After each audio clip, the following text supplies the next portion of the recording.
Okay. Good morning, everyone. Good to be with you. Um, it's 7:30 in the morning on Saturday, but that's okay. I'm in a great mood. The Dodgers won last night. Walker Buehler was amazing. They're up 2-1. So that's good news. We got another game tonight.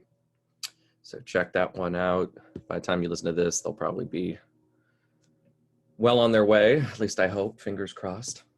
So last time that we were covering this material, we were just about to get into the politics. Last lecture, we talked a lot about the economics, the social development in the early 19th century, differences in literacy rates, printing press, public education, commercialization, mechanization, transportation, and then also the spread of slavery, this sort of counter system that was against capitalism into two different regions of the country. And then the little bit of the politics of that in the Monroe administration. We ended with the Missouri Compromise. So now we got to get into Andrew Jackson, who is, a very controversial president, shall we say. He's not boring. You can give him that much. People don't gloss over him like they say, William Henry Harrison, was he a president? Or Grover Cleveland? Most of us don't know anything about these people. Andrew Jackson is a person whom we know a lot about, and very few people are neutral about him, shall we say. He is, even if you don't like him, and I'll lay my cards on the table and let you guys know, I do not like Andrew Jackson. I think he was a pretty awful president, should have probably been impeached. And there's a lot of moral reasons to not like him, but he was transformative in several ways. So, again, a little about his biography. He's really the first commoner to become president. He's born in 1767, the same year as John Quincy Adams, but they could not be more far apart.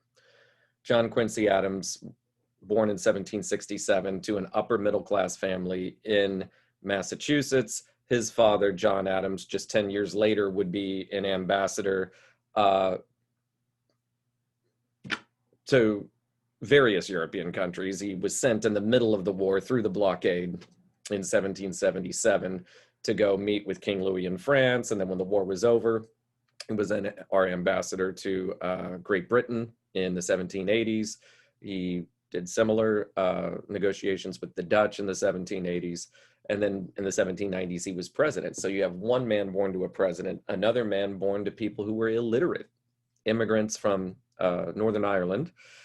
Jackson had to claw and scrape and earn everything that he had. And he lost his fortune in the 1790s and had to rebuild it. He was a self-made man, so you have to respect him for that.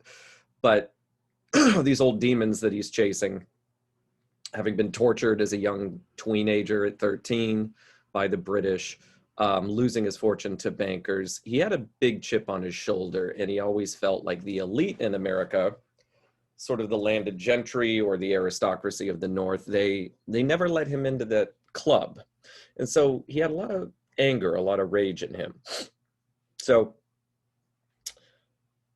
the attitude he brings to the presidency is one of a very contrary nature. He's the anti-Monroe. Remember, Monroe wanted to lead by consensus. There was no political parties at the time. It was just one, I guess you could say, the National Republican Party, the era of good feelings. Jackson led to a very divisive presidency. He had the attitude that to the victor go the spoils. This is known as the spoils system. Like, why should I appoint Yankees from Massachusetts into my cabinet if they lost and I won? To the victor go the spoils. I don't have to do that, and I don't want to. So he governed in this kind of fashion. He appointed mostly Southerners and Westerners, almost all of them slave owners. John Calhoun would be his vice president. Roger Brooke Taney would be his Chief Justice to the Supreme Court, his Attorney General first, and then Chief Justice. So these were all Southerners, really. He had only one Northerner in his entire cabinet. That was Martin Van Buren, who was from New York. All the rest of them were Southerners. Because his attitude was, those sections of the country did not vote for me, particularly New England. So no New Englanders in his administration whatsoever, which was very divisive. New England then is going to have an attitude that they don't like Andrew Jackson. Eventually, New England will be the core of this new party that will form called the Whigs, W-H-I-G-S, taken from the Liberal Party in Great Britain that was anti-monarchy. The point was not lost on people. Today, Whig has no meaning to people, but in Europe, it's the slang term for the Labour Party, the left-wing party in Great Britain. Tory is the one for the Conservative Party on the right. And at the time, the Whig Party was against the monarchy. The Conservative Party was in favor of it. And so people were calling Andrew Jackson a king, at least New Englanders were. People in the South, people in the West loved him. They loved him. He was the first popularly elected president. 1828 is the first election where some people, at least, not every state, but some people are voting popularly for the president. So we actually have a popular vote tally now. Which Jackson will win. He was immensely popular with the common man. Remember, women can't vote in any state at this time. It's not until the 1870s when some states will allow women to vote, and not until 1920 when all, at least white women, can vote. But Jackson was immensely popular with the common yeoman people. He was against tariffs. He was against a national bank, vehemently against a national bank. He was against internal improvements, but more than anything, he was just against people that he did not like. And so he had these sort of vendettas against people. When he's inaugurated in March of 1829, he makes it apparent from the very beginning that he's going after Henry Clay, that this is a personal kind of thing. So, number one, how does he transform the presidency? Well, first, he will revolutionize the veto. Now, the veto, if you don't know, the House and the Senate, they come together and they will pass simultaneous versions of the same bill. It then goes to the president to sign. If the president signs it, it's a law. If he vetoes it, it's not a law. Now, Congress can come back and pass it with a 2/3 majority over a presidential veto, but that's extremely rare. It almost never happens. And up to this point, the veto was such an awesome, incredible power. And most presidents would only use it very sparingly. Like you would veto something and then you would give a veto message explaining to everyone, I'm not blocking this because I just don't like it. It's a really bad law that's unconstitutional. And you would write an actual almost court opinion explaining why you vetoed it and what part of the Constitution it violates and why it's such a terrible law. Jackson had no such justifications. He just said, if I have this power, the Constitution doesn't say that I have to justify it. But that was a norm that had settled in since Washington, that presidents shouldn't really be wielding that much power just for no reason to veto everything. Jackson broke a record. The record up to that point was 9 vetoes from all the previous combined 6 presidents. So Washington, Adams, Jefferson, Madison, Monroe, John Quincy Adams combined had 9 vetoes. Jackson ended his presidency with 12.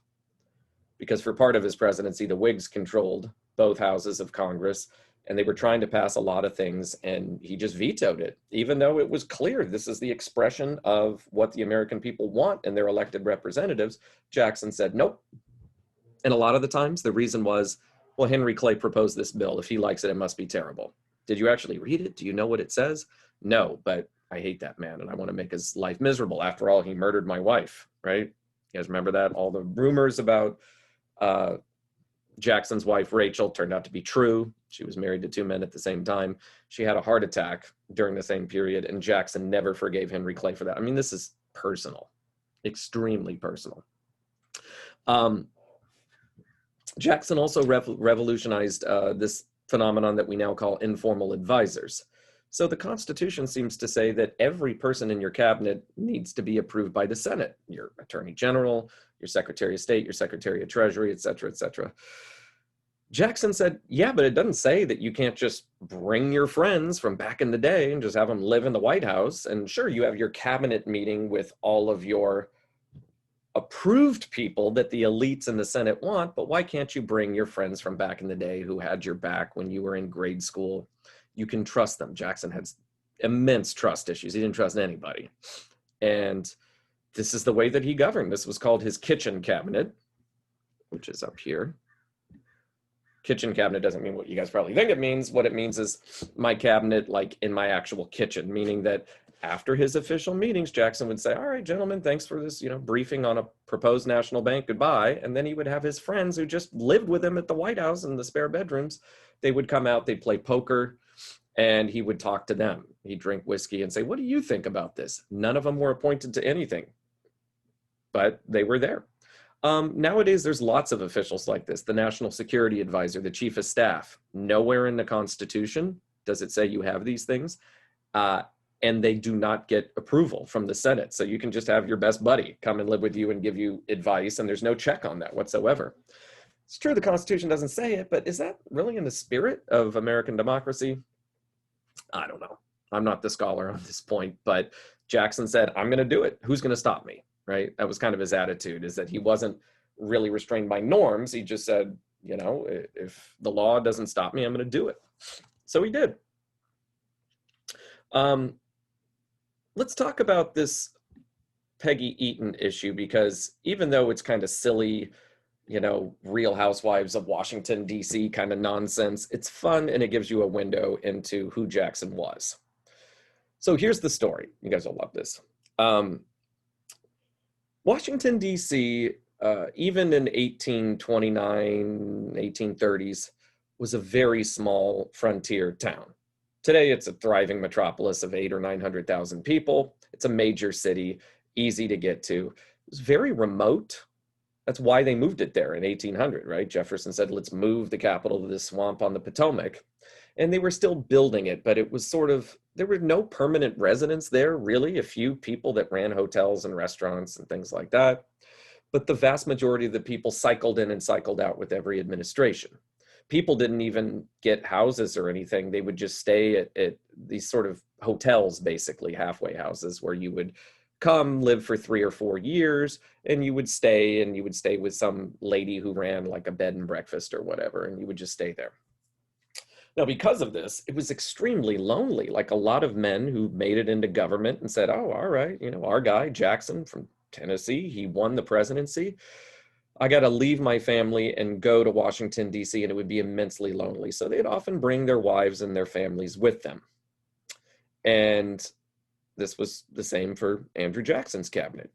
He comes to D.C. in 1829. His cabinet comes with him. They bring all their wives with them. And the wives had kind of their own little social circles where they would meet nightly and talk about things supporting their husbands. And the husbands would meet to run the business of government. Now, these social circles were incredibly important amongst wealthy and well-established women here, right? So you have John Calhoun, one of the richest slave owners in the country from South Carolina, and his wife is there as well, and she's, in charge of this sort of social circle.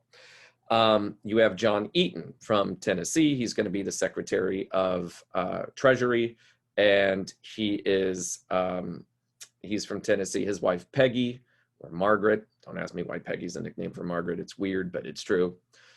She's there as well. You have all the people of his cabinet who we don't even need to get into who they were or anything, but this is the situation that's going on, right? These sort of dual worlds. The men go off and do their thing. The women go off and do their thing. Now, what starts to develop is rumors had followed Peggy Eaton around most of her adult life.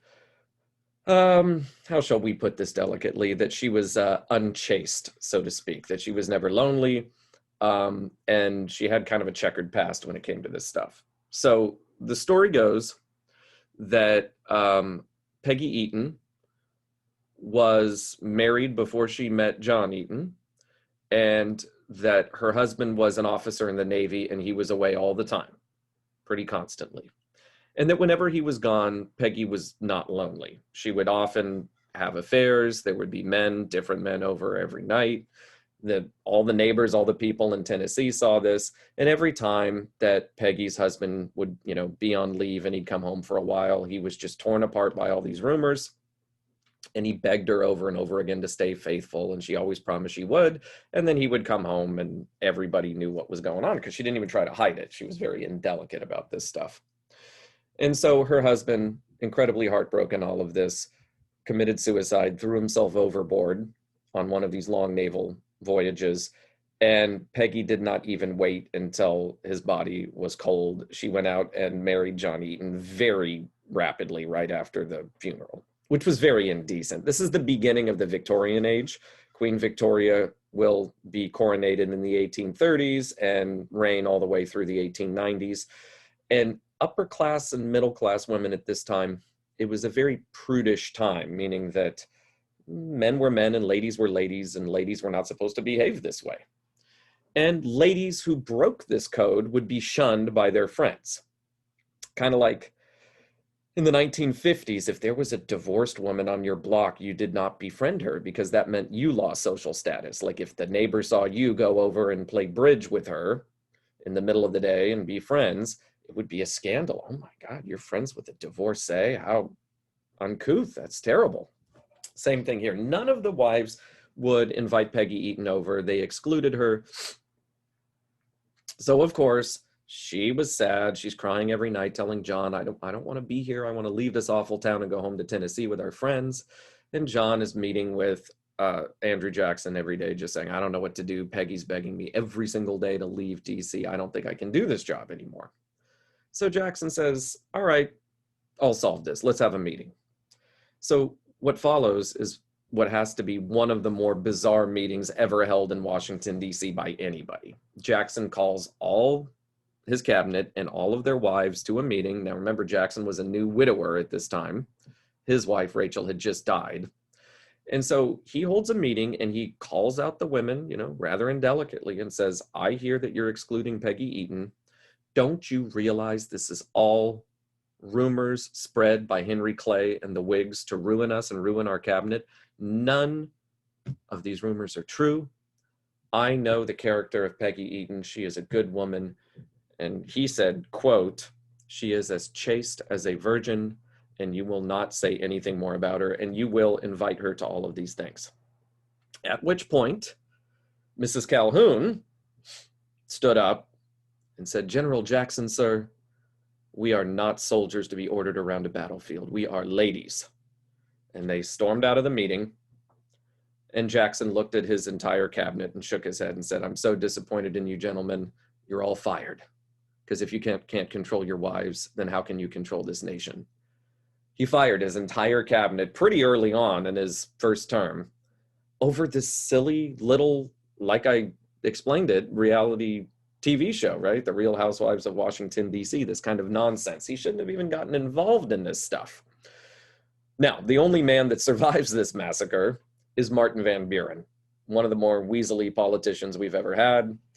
Genius, interesting guy, survivor politically, but a big suck up, right? In the middle of this meeting, he's sitting there. He was a widower, just like Jackson, kind of folding his arms saying, yeah, you should all be ashamed of yourselves. Control your wives. My wife, God rest her soul, she would have been best friends with Peggy Eaton. You tell him, Mr. President. And so by earning these sort of brownie points here, Martin Van Buren moves up in the cabinet. Everybody else is fired. John Calhoun goes home to South Carolina and starts to plan his assault on Andrew Jackson. He's going to attack him politically. This is really bizarre because honestly, all of these men were hardcore Democrats. They all believed in states' rights, no national bank, no internal improvements, no tariff.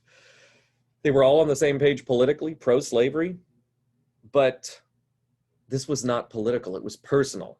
And that's the way that the politics of Andrew Jackson worked, is that he was a man of personal politics. He just said, if you ever wrong me, I'm gonna hold a grudge forever. You're dead to me. I'm not gonna talk to you anymore.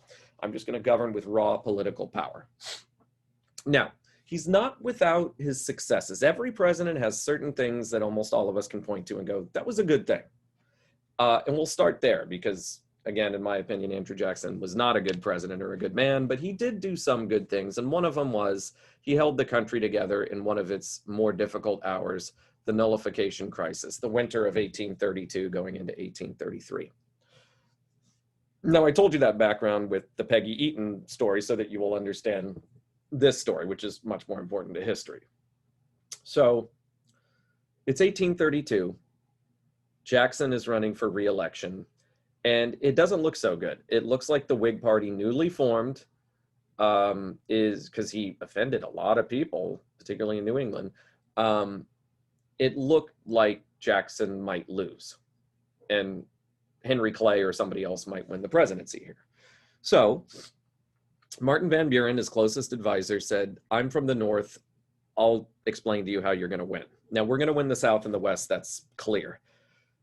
New England will for sure go to the Whigs. It's really the middle states, New York, Pennsylvania, New Jersey, these three states, very populous.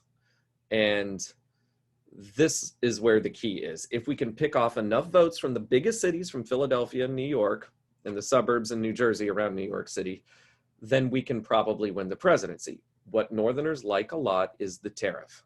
Now, Jackson immediately said, I'm opposed to the tariff. Yeah, but maybe you need to just go along with this just so you can win. It's against your beliefs, but I know that with this, you can pick off enough votes from Henry Clay because he's big for a tariff. Why did these cities like tariffs? Well, if you are a furniture maker in a factory in New England, you want a tariff protecting your goods. Really, it protects your boss more than anything, but it protects your job as well. So the artisan class of the big cities, which was a big proportion of the cities, they liked this tariff. And so the idea was siphon off enough votes in those big cities and you can win. Okay, those are the states that are kind of 50-50. You just need to barely win there. So Van Buren cobbled together a bizarre tariff in 1832 called the Tariff of 1832, but more popularly known to Southerners as the Tariff of Abominations. The highest tariff we had ever seen up to this point, a 50% tariff, but it wasn't on everything made everywhere. Most stuff that was made in New England didn't make the cut. It was stuff just made in Philadelphia and New York City to win those states. It was a blatant political move. Was it going to help the economy? Not really. It was going to help the economy just enough for like a few people living in a few states. It was a very cynical ploy. Jackson in principle was against it, but went along with his advisor, Van Buren, and said, okay, let's support this tariff. Now, when he does this, his former followers like Calhoun in South Carolina, they cannot believe it. They hated the tariff. They hated it. They thought it was tyranny. It forced Southerners to buy all their farming equipment from Yankees in New England and New York and Pennsylvania, inferior products for a much higher price. And so they were enraged. They said, this man has betrayed Jefferson. He's betrayed our party, our foundations. This is ridiculous. And so Calhoun took an extreme stance here and said this tariff will not be enforced in South Carolina. So now we see, again, this policy that will be known as nullification. Jefferson started this, remember, in the 1790s. The question is, if the Congress or the president enacts a policy that is unconstitutional, what is the remedy? And Jefferson said, well, states can use their power to block the enforcement of said policy. We know now that that would be ridiculous. States could just opt out of the union whenever they want. What you do is you sue in federal court, and then a federal judge, maybe going all the way up to the Supreme Court, will give you a ruling and say, this is unconstitutional, you can't do it. Well, Northerners used this also in the War of 1812. They nearly seceded over the war. They hated that policy. So it's not just Southerners doing it. They're doing it more, but people in every section, if they lose enough at the federal level, they cling on to nullification and say, well, we're just not going to follow this policy. So in South Carolina, Calhoun decides we are going to nullify this law. We're just not going to enforce it. So he essentially orders, Calhoun does, that any customs duty official in the port of Charleston, biggest port in South Carolina, if they try to collect this tariff, they will be arrested by local police, and they will be buffered by a huge militia that we're building up, over 10,000 men. So we're looking down the barrel at civil war here. It looked very frightening that this policy was passed. If the Whigs win, they might change the law a bit, but there'll still be a tariff. If Jackson wins, this tariff is going to stand exactly as it is. And it looks like South Carolina is going to lose this. And so they're trying to fight back with force. So if they arrest these, federal tax collectors, then Jackson's going to try to raise an army. And he says so. He says, I see your nullification bill. I'm going to raise you a force bill. Jackson went to the Congress and said, this is illegal what South Carolina is doing, trying to block the collection of this tariff. It's kind of like the Whiskey Rebellion, but an entire state is behind it.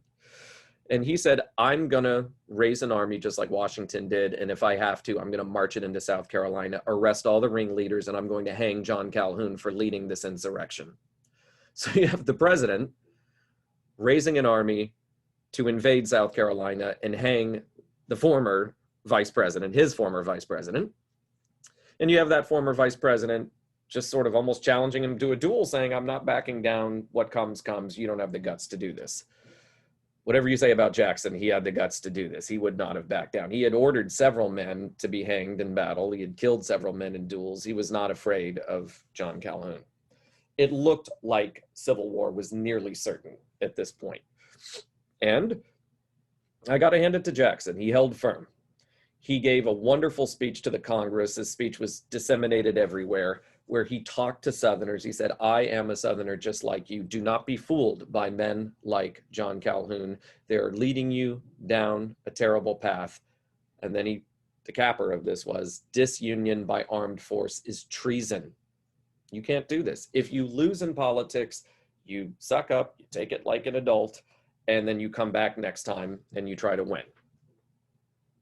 Okay? It's a very famous theory about all of this. Like, why does democracy work? When you lose and you have no political power, you just accept the results.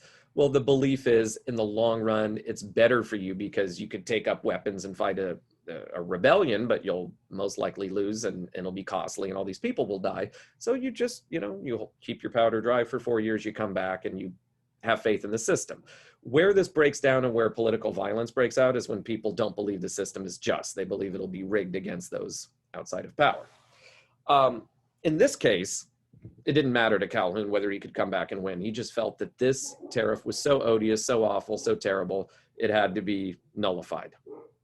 Now, even though Jackson takes credit for it, who really is the hero here? It's really Henry Clay. Henry Clay, the man that Jackson hated more than anyone else, actually saved him.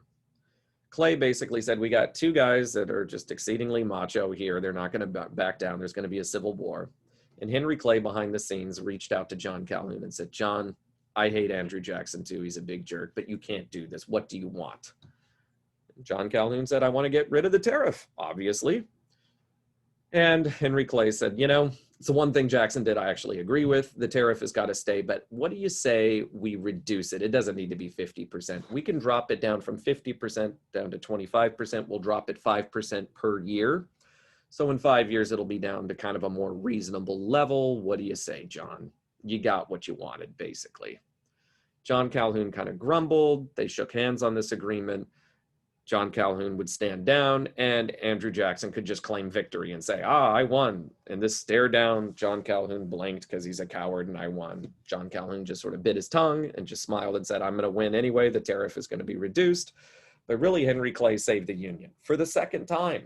Remember in 1820, it was he who went to New England and said, let's create the state of Maine and then let's draw this 3630 line so that we don't have South Carolina secede over the admission of Missouri.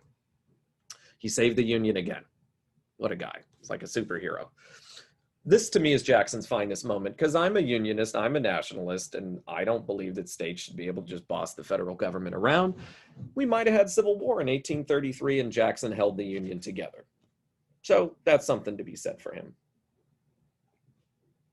What is his lowest moment? It's hard to say, but probably his lowest moment is what's called the Indian Removal Act. By the way, you almost have to admire how unashamed racists were 200 years ago.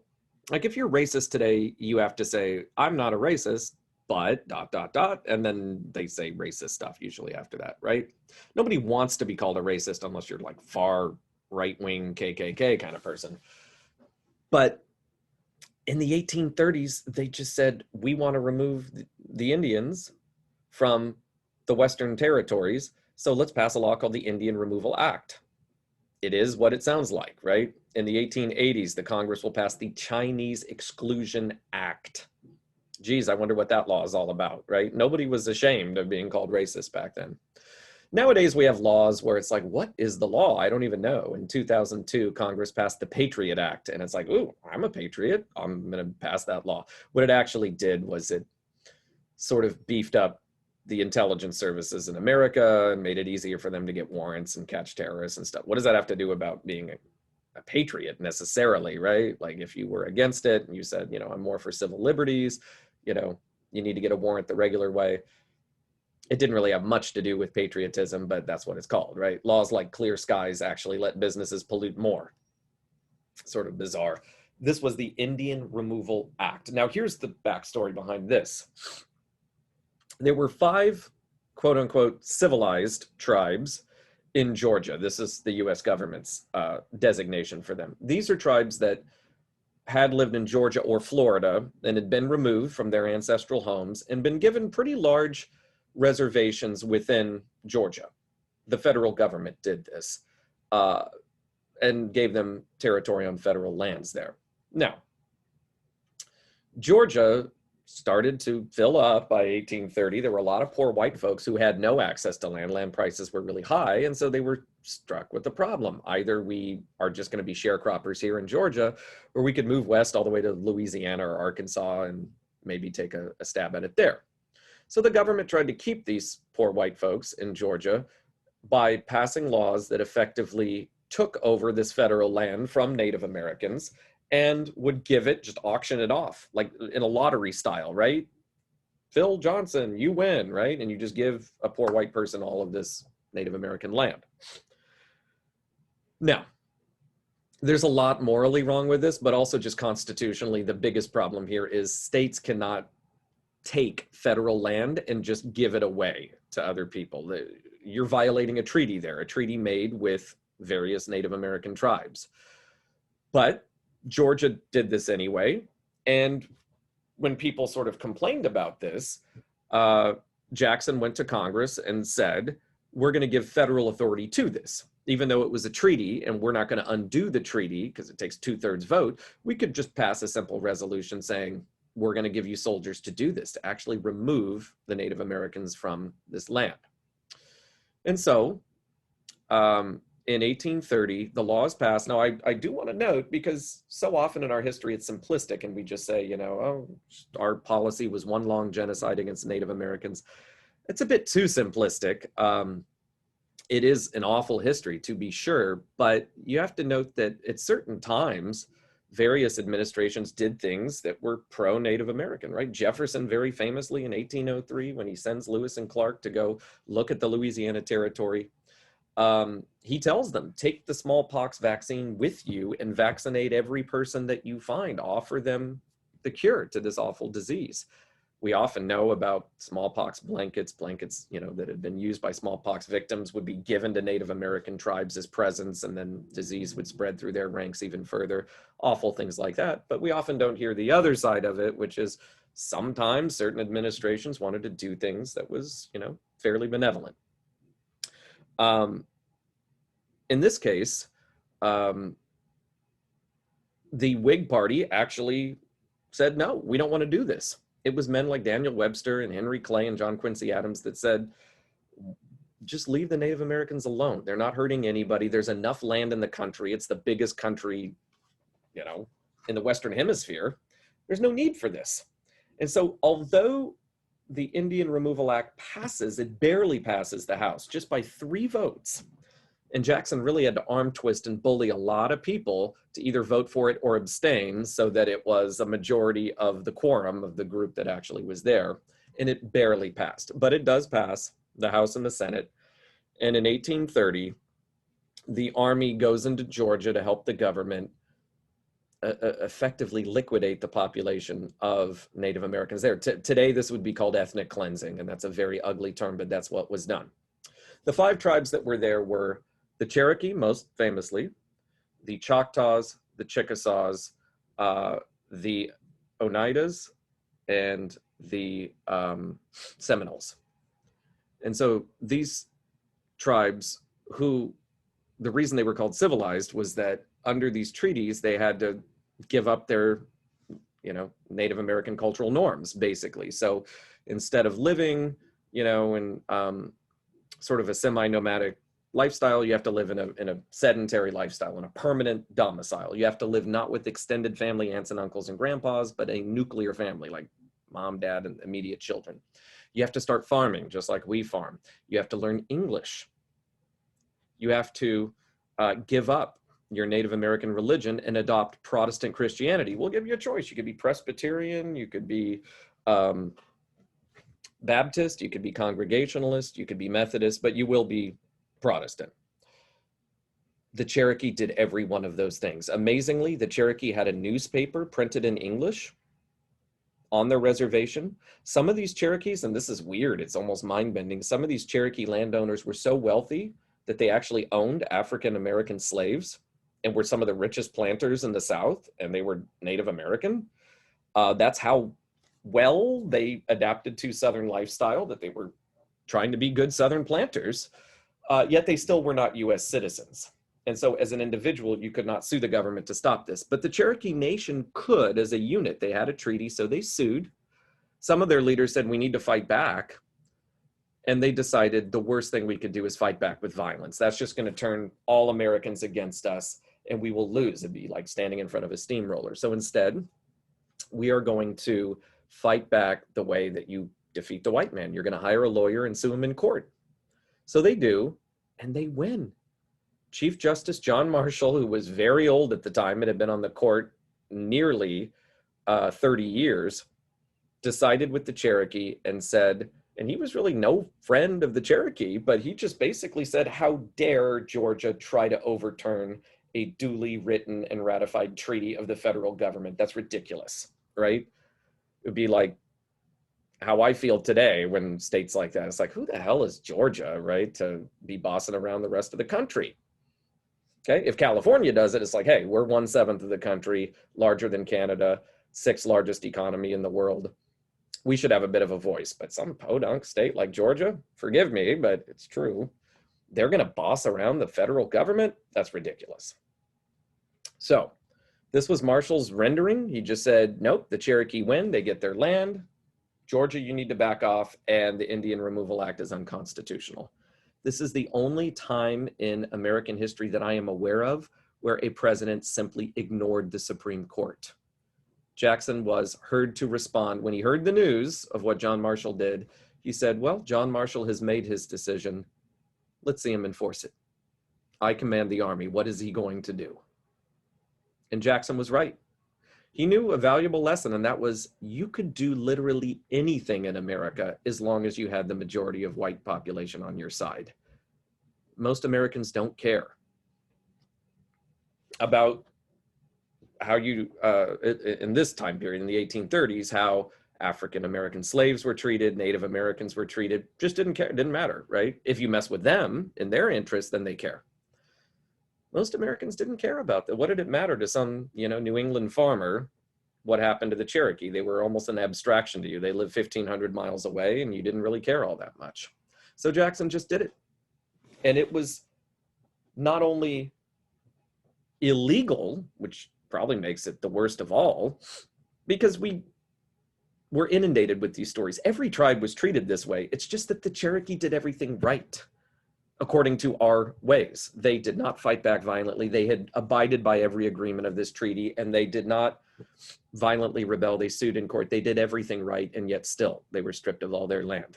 They were forced to march over 1,000 miles from Georgia all the way to Oklahoma to be resettled on the so-called Trail of Tears, one of the uglier chapters in our history. In this march, it's estimated that about a quarter of the Cherokee perished from freezing, from starvation, from disease, from hunger. It was an ugly, ugly chapter in our history, but it's there, and it was done. Similar programs were done in the Northwest. Even though the Northwest was largely pacified after the War of 1812, there were a handful of tribes still there, the Blackfeet, the Black Hawk, the Shawnee, the Pawnee, that still were trying to take back ancestral lands, and Jackson gave troops to go and put down those rebellions. And so Jackson is probably the most anti-Native American president we ever had, and that's saying a lot because we had a lot of bad stuff done by a lot of presidents. But Jackson effectively liquidated the entire territory east of the Mississippi of all Native Americans. If you notice, if you ever look at a map of where reservations are in America, there's almost none east of the Mississippi. They're all in the West. There's huge reservations in the Dakotas, in New Mexico, in California, but hardly any east of the Mississippi. And it's largely because of this policy. The policy was effective. It was ugly, it was disgusting, but it was effective. So this is Jackson's lowest moment. Let's continue. Other things that we can note about his presidency. Well, one of these vetoes that he was so fond of sort of made a lot of headlines. For instance, like the Maysville Road Bill. This was a very popular bill. The federal government was going to extend the national road, which went from Washington, D.C., west over the Appalachian Mountains through the western part of Virginia into Kentucky. And Henry Clay thought it'd be good to continue this road west of Kentucky and connect it all the way to Missouri. So it'd go all the way to St. Louis. St. Louis, the gateway to the west, right? That's what that arch is. For a long time, St. Louis was as far west as you could go in America before you got to quote unquote Indian territory, right? And then it was just reservations all the way to the Pacific Ocean.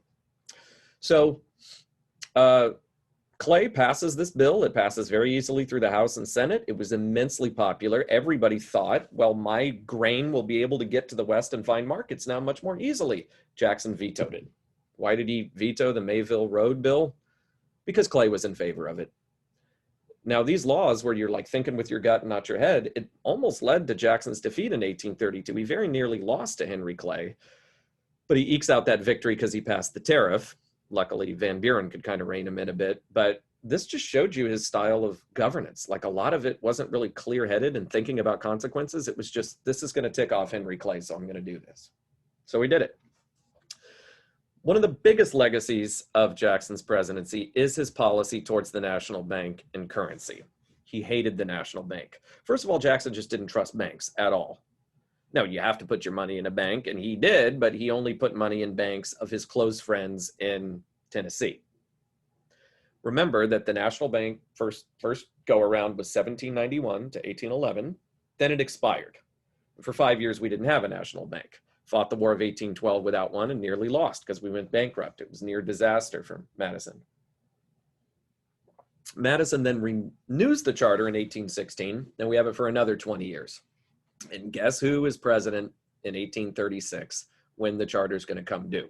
Now, Clay, a genius, overestimated here. He thought, why don't I renew the charter for a second national bank early? It's going to expire in 1836, but let's do it in 1832. And I will dare Jackson to veto it because the national bank was actually kind of popular. People liked paper money. They liked that it was easy to go in stores and buy things.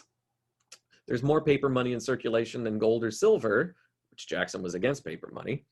So this was a popular program. It passes the House, it passes the Senate, and Clay said Jackson will never veto it. This is sort of a heads I win, tails you lose proposition. Jackson signs the bill, we get a national bank for another 20 years, I win. Jackson vetoes the bill. He goes down to defeat in 1832 for re-election. I, Henry Clay, will win because the bank is popular, and I will renew it once I'm president. Didn't happen that way.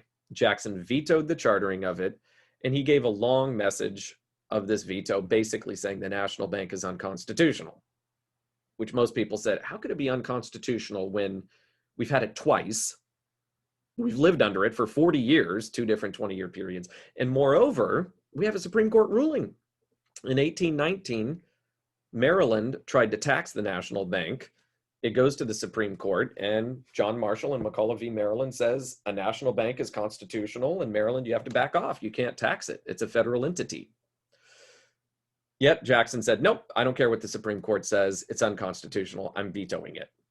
Now, in reality, what happened is Jackson was not the smartest person. He hated it. He was irrational and illogical. He vetoed it. And he just gave it to his attorney general, Roger Brooke Taney, and said, come up with a reason why this is unconstitutional. And I've read Taney's opinion here, and it's rather ridiculous. But Jackson wins this. He kills the national bank, and he wins re-election. So Clay way overplayed his hand here, didn't realize it, and just thought to himself, uh-oh, now we got 4 more years of Jackson. The charter will expire in 1836, and we're screwed. What can we do? Jackson was not content to just let the national bank die a natural death. He wanted to make sure, because he didn't know if Van Buren, his successor, was going to win in 1836. And so he said, I want to kill the national bank. He was real paranoid about it. He said, I'm going to kill the national bank before it kills me. And what he meant was that he felt that there was sort of a secret society of people that ran the country. He thought that the Masons, the Freemasons, had run all societies, all advanced societies since the 1700s. Now, the Freemasons, if you guys don't know, really all it is an organization of men. I don't know if they let women in now, but for a long time it was just men. And it was sort of a men's club for the Enlightenment period, right? In the 1700s, it was an area where you'd like go inside, closed doors, and you would swear allegiance to this sort of secret society. And it was like an area where you could talk about Enlightenment literature and stuff like that. That's really all it was, just for guys to get together and drink and stuff.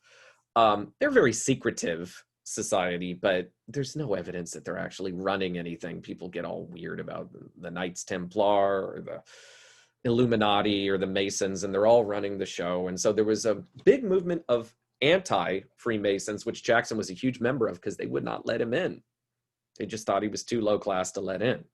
And so he thought secret individuals like this, sort of British bankers and Freemasons, ran the country, and he was for the popular man, and he was going to stop all of this. And that there was a conspiracy of people to get rid of him, which was nonsense, of course. So rather than just let the charter expire, he did something that was highly illegal. He ordered his Secretary of the Treasury to, quote, liquidate the bank, to go and just withdraw all money, which again is illegal. You cannot do it unless there's been a congressional purchase of something. But he was going to take all the money out of the national bank and then stick it into his so-called pet banks, banks run by his buddies in Tennessee. So you take all the assets of the US government, you stick it in your friends' banks, which gives them a whole lot of money to play around with to enrich themselves. Because Jackson's whole diatribe against the national bank was it gave British bankers and Northern bankers all this hardworking revenue, this tax dollars of farmers all throughout the country, and they could play around with it, right? There's this notion that Jefferson started and Jackson agreed with, that true men, gentlemen, create three-dimensional wealth on farms. You actually grow items, cash crops, or food, and that was the essence of virtuous economic hard work. What do bankers do? They actually take other people's money, which they earn by the sweat of their brow by actually producing things, and you just sort of move it around on paper. You loan it out to him and her, and they pay it back with interest. That doesn't take any skill or hard work or anything. That's just gambling with other people's money.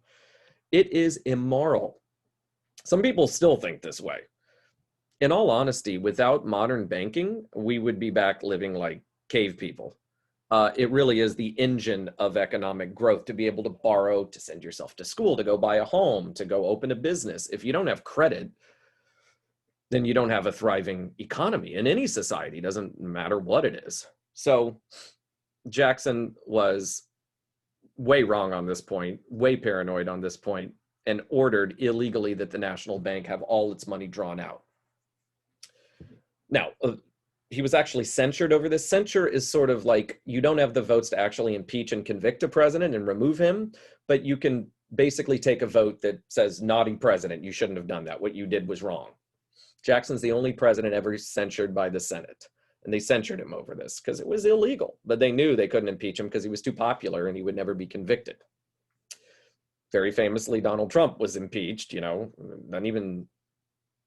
it wasn't even that long ago. It seems like a long time ago because it was pre-COVID, but it was just in December and January of 2019, 2020.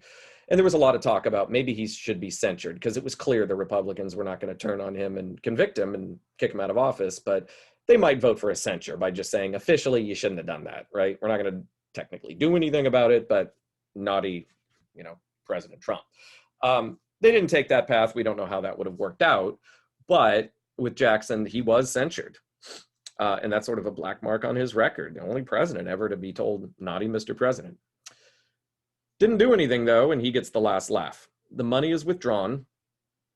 And then there's this huge bank war between the National Bank and the federal government. Nicholas Biddle, the chairman of the National Bank, started calling in all the loans. National Bank had loaned $1 pretty much every bank in America and said, we are now bankrupt because the president took all our money. So we need those loans back now. We won't take the full interest. We just want the original payments back just so the bank doesn't collapse. This was like a giant sucking vacuum cleaner, taking all of the wealth out of that society. And Jackson made it worse by issuing what he called his specie circular. That was an executive order that he issued that basically said, any debts that you have to the federal government must be paid in, quote, specie, hard currency, gold or silver. Jackson did not trust paper money. He didn't understand it. He said, how could this hold any value? Well, I wish he could see today, because we don't even really use paper money, right? I pay my son's tutor through Zelle, and I don't even know what the hell that is, right? I just kind of learned how to do Venmo a year ago, and now we're on to Zelle. I don't know how it works, but we can do this wireless transfer over our phone. It's not even a hard currency. It's not gold. It's not silver. It's not paper. It's just digits on a computer screen.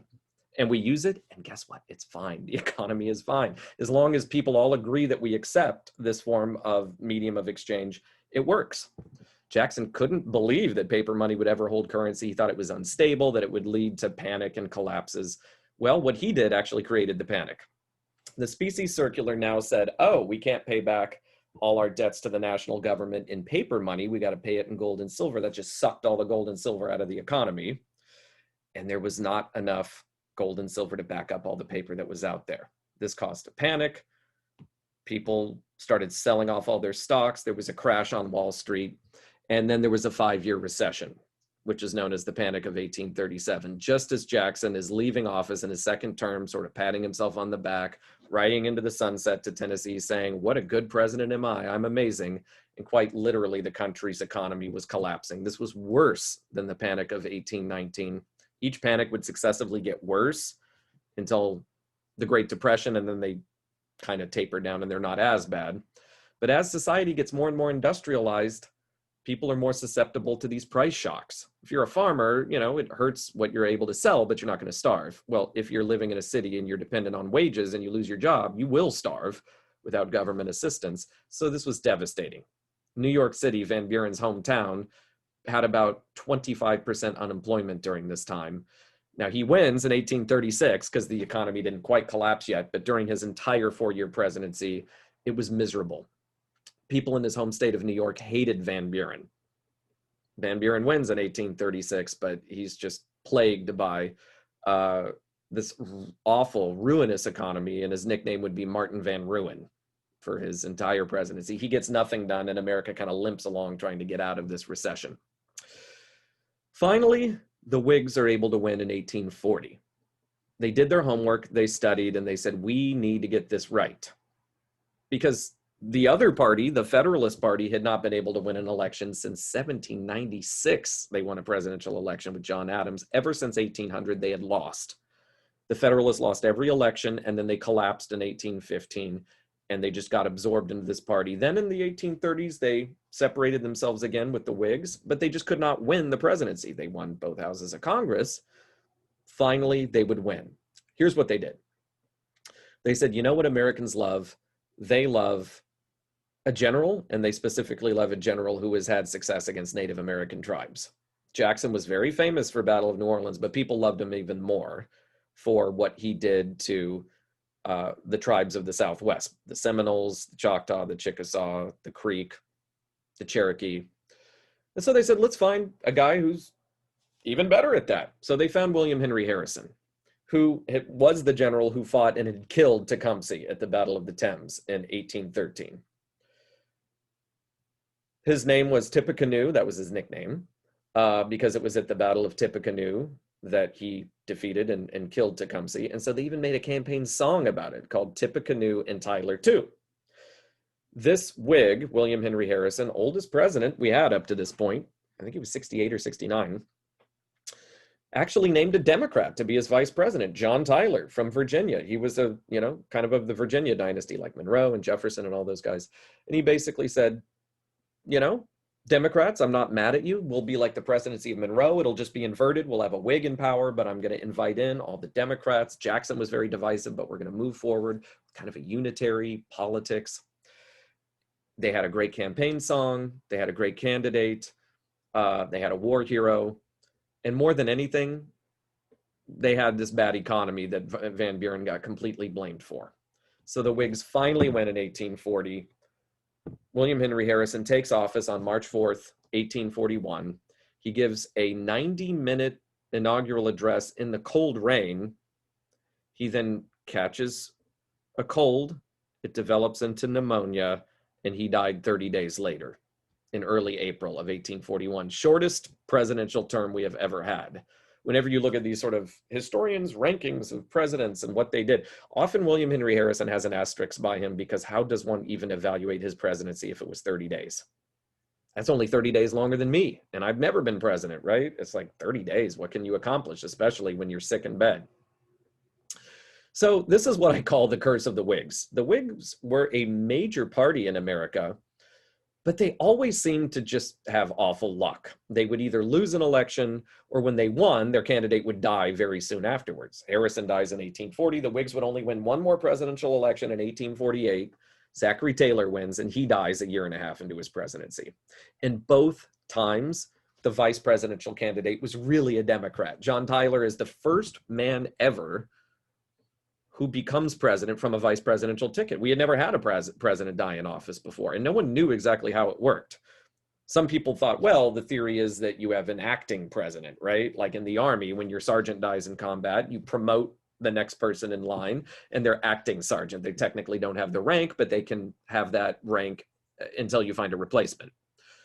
John Tyler said, no, the Constitution does not say that. It says if the president dies, the vice president becomes president, and I'm president now. So Tyler started ruling like a Democrat. Whigs in the Congress said, well, we want to recharter the national bank. And he said, nope, I don't like it.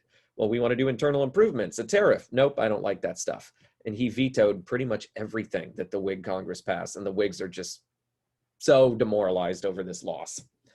Now we have really this vibrant two-party system. And here's what it starts to revolve around. Like the old debates, the Whigs will be the new Federalist Party. They're going to be for a strong central government, more capitalist policies that favor manufacturing in the North and big cities, a policy that favors a tariff to protect the manufacturing of the North, a policy that wants to implement a national bank with a stable currency. Keep in mind, currency at this time, we didn't actually have $1 printed by the government. Basically, banks made their own currency. You would deposit gold and silver into a bank's vault, and then they would issue you a certificate that said this is good for 1 ounce of silver or gold. And the government would regulate it so that it was honest. You know, inspectors would come and look at the books and make sure there was enough gold to issue those certificates, because some banks would cheat, right? You make more money the more you loan out, so let's just make our own certificates, even though there's no gold or silver to back it up. And you can cheat like that a little and not get caught. National Bank would crack down on all of that. Now the National Bank's been smashed. Banks are kind of doing what they want. It was kind of crazy and not very stable, but they're all issuing what they call dollars, or like gold and silver certificates. And so the Whigs wanted to change this. Democrats wanted to keep it. Democrats liked this decentralized banking system. They liked having power to yeoman farmers and planters. That's who they favored, the South over the North. The Democratic Party wanted a weak central government, power to the states. They hated a national bank, internal improvements, a tariff, because it gave too much power to the North and the national government. The only issue that's really new is what your policy is over immigration, because in the 1830s and 40s, we have a huge wave of both Irish and German immigrants pouring into the country. We'll talk about this in the next lecture. And your question is, how do you feel about that? Northerners were very worried about it. Now, they absorbed most of these immigrants, but they were very concerned about what immigration would do to the American character. Could we have Catholic immigrants come to America and still be a republic? Will these people be superstitious and just listen to the Pope? Could they be assimilated? We're worries about the Irish spoke English, but they were Catholic. Then you had these Germans who did not speak English. They were Lutheran, at least that's Protestant, people felt, but they didn't speak English, and they were very clannish, so shall we speak. And what I mean by that is they stuck to themselves. They made their own newspapers. They built their own communities in Cincinnati and in Cleveland and several upper Midwestern towns, Chicago, Milwaukee. And they kind of kept to themselves. They published their own newspapers in German. They opened up their own schools in German, and they did not want to assimilate, it seemed. And there were big fears about this. So the Whig Party was more in favor of policies that would kind of whack immigrants around. Like, let's build public schools. Sounds great, right? And it is great. How could I say different? I'm a public school teacher. But there is sort of a dark side to this. The idea is that these Irish and German immigrants are coming in and sending their kids to private schools, and they're never assimilating. But if we could kidnap their kids for like 8 hours a day and throw them in with our kids, they'll intermarry with our kids when they grow up. They'll learn American culture. They'll get seduced, so to speak, by American culture. They'll say, hey, I want to be more than a simple farmer in Wisconsin. I want to be a banker or lawyer or engineer or whatever. And in order to do that, I'll have to go to an American university, not really, stay with my family and marry someone who is of my own ethnicity, and I'll just blend in with American society. And it worked. Southerners wanting to get Irish and German immigrants on their side would often say, just leave them alone. Because Northerners, the Whigs particularly, would pass laws all the time to close taverns on Sundays, right? Because the idea was Europeans drink a lot more than Americans. Now, Americans drank, but largely they drank at home. WASPy Protestants, they would make hard cider, this is fermented apples. They would make whiskey, they would make their own ale, and they would just drink at home. Typically, immigrants would want to go out, and that was their social club, right? You join some sort of organization of your ethnicity, you send your kids to that school, and then you go out to those taverns owned by those people so you can speak your own language and preserve it. And the idea was we got to close down those taverns so that they don't do that anymore. We need to take away their gambling establishments. We need to get rid of this, that, and the other. Just basically, Whigs like to kick around immigrants to assimilate them. The Democrats were the pro-immigrant party. The parties have flip-flopped on almost every issue in American history. It might puzzle you to say, how could Jackson, who was so racist and a slave owner and against Native Americans, how could he be a Democrat and the Democratic Party today is the more liberal party? It doesn't make sense. They flip-flopped on a lot of stuff. The only constant throughout all of American history is the Democratic Party has always been the pro-immigrant party. Since Jefferson said, let's not pick on French immigrants who are saying bad things about John Adams. Let's protect their rights. All the way up till today, the Democratic Party has always been the pro-immigrant party. The Federalist Whig Republican Party of today always has been more concerned about immigration, but also has been the party that's sort of concerned about big social change, right? That we're very worried about gay marriage and, divorce and all these trends that start to change in society and break down. Democrats have always just said, let people do what they want to do, right? These are victimless crimes. Let people, if they want to use marijuana. If they want to get an abortion, get that, whatever they want to do. It starts really with the Democrats in the 1830s saying, let the Irish have their silly little games and taverns. Don't kick them around. Let them drink their whiskey and play cards and send their kids to parochial schools. Who cares? This is America. Let people be free. The Whig, Federalist, Republican Party's always been concerned, right? Like, I don't know if this is a debate today, but when I was a kid, it was like violent video games. The Democrats said, who cares, right? And it was the Republicans who said, no, violent video games create a violent society. We need to censor that stuff, right? Or when I was really little in the 80s, it was like rap lyrics, right? Is that some kid's going to listen to, NWA and, become a gangster or something, right? Or they'll at least start swearing a lot. So we need to censor this kind of stuff, or at least put those advisory stickers. That's been the one through line that both parties have stayed constant on. Everything else has flip-flopped, but this is the two-party system of the day. Okay, so Harrison dies, Tyler is president. We're there in the early 1840s, and that's the age of Jackson. Okay. I want you to reflect on the fact that this man is still on our 20, which, some people would say, well, that would be harsh just to take him off of it. He was a transformative president. I don't think he'd want to be on a $20 bill. He hated a national bank, which is our Federal Reserve. He's on a Federal Reserve note, and he's on paper money. Plus, I just don't like him. Shouldn't we put someone else? There's been a commission to say Harriet Tubman should be there. This process has been slowed down. I always said, Henry Clay would be a better person. He's totally forgotten in our history, but to me, he was just the better American politician and the better person. Whoever it should be, there's debate about this, but Jackson, we still debate about him today. And he's a very divisive president, and we'll be debating him ever since, right? So that is it. I will see you guys next time. We'll start getting into the antebellum period, right? Sort of these difficulties during the Mexican War and then after, about the division between North and South and the economic development there. Okay. But until then, have a good weekend. Go Dodgers. I'll see you guys later.